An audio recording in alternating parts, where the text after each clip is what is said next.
Guys, Deluded, I'm back again. Thank you very much for having me. Now, it's a slow week for football. In fact, it's been a slow couple of weeks because we're in the off season. But yeah, specifically to Arsenal, we've got some sort of news. Now, granted, when you look past the headlines of, I might as well say it, the streaming service Tidal, I hope I've said their name correctly, owned by Jay-Z, and I believe some other artists, specifically to the music game, have some sort of shares in it. Usher, Beyonce, and a couple others. So yeah, it's a new commercial deal. We have to give credit to the club. Within the last 6 months specifically, we've been announcing some good financial commercial deals that are going to help better our club. We know the club might be cash rich and all of these things on one hand, but with one hand they also take away. The club doesn't really, because Stan Kroenke, pardon me, he doesn't want to take the club a certain way. We know that. So if we're going to somehow have any fighting chance or any sort of solution to that, we need to quite frankly be better on the commercial front. And I've been hard on the club. I've been hard on Ivan Glazides in particular. Quite rightly, a lot of us have, because the club just frankly hasn't been where we've wanted it to be.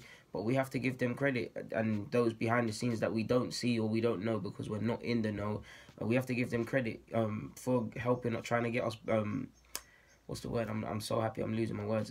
For trying to help us improve on a commercial front, because you'd like to think, of course, it's not as linear and as white and black, but you improve commercially. There's somewhere down the line there should be more money for players to make us more stronger competitively on the field, and then the cycle continues and only gets stronger as success meets success. So yeah, we need to do that.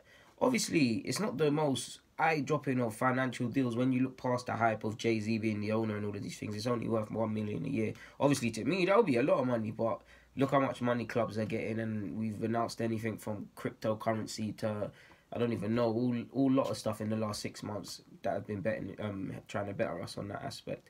So yeah, there's also talk of, I'm sure you've all seen it, of Adidas allegedly going to be our new suppliers next year. So that's bound to bring in some sort of money. I'm so sure the latest figure I saw was around what was it? It was around 40 million, to be fair with you. So if that's true, it could be false. If that's not, we want all of these things. We're seeing new sleeve sponsors. We're seeing new cryptocurrency stuff. This is coming in with Jay-Z and things like that. The club and Tidal, pardon me, I keep saying Tidal have announced that it's going to be a good sponsorship for each other. It's going to be a strategic partnership.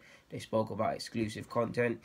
Obviously, as football and music, or many ways, they're very much intertwined. I mean, they are very much intertwined because they're both, you could say, to a degree, poverty driven. A lot of musicians would have loved to have been footballers if they could have been, and a lot of footballers would have loved to have been rappers and things. So pop culture is very interchangeable, and you're seeing with YouTube, every celebrity and musician in particular, they're always doing Copper 90, FIFA and Chill and all these things. So it's very mixed and stuff like that. Bellerin, Welbeck, and I believe Reece Nelson, which could be an indication he's closer to signing a new deal, hopefully, have made a little playlist on the application. Obviously, that's to do with promotion and things like that. So we'll see what it means. The club, I think I've said, depending on what level of membership you've got, you might get for a certain period of time access to that. Obviously, they've got to have a promotional deal and stuff like that. So yeah, man. Jay-Z did say in around 2010, 2011, one of them years, that he was very fond of Henry. So it's ironic how these things happen, man. So yeah, man, not the most eye-catching of things when you look past the hype of the celebs and the status, but nonetheless, it's something to talk about. On that note, I'm out. Guys, Deluded.